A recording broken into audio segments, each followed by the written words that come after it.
A lot of people think healing starts the moment somebody hurts you, but in reality, it doesn't.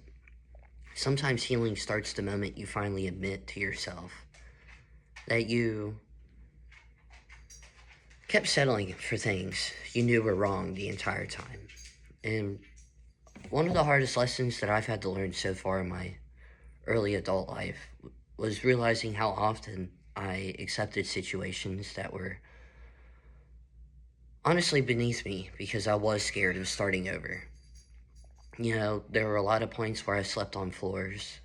I lived out of my car at times. I stayed in overcrowded apartments.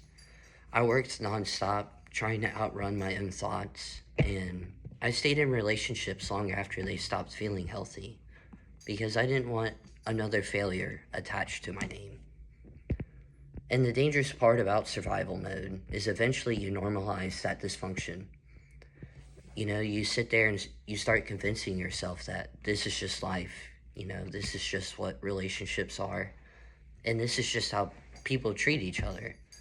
But it's not. Sometimes the biggest step in reclaiming yourself is finally raising your standards for your own life. Not in an arrogant way and not in a selfish way, but in a way that says, I deserve peace too. I deserve honesty as too.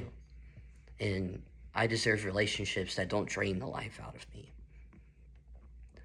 Looking back now, I think some of the seasons of my life to try and break my attachment to comfort, and it forced me to rebuild my identity the right way. Because when everything kept falling apart around me, I eventually had to ask, who am I when all the distractions disappear? And that question changed my life. And honestly, that's what this channel is really about.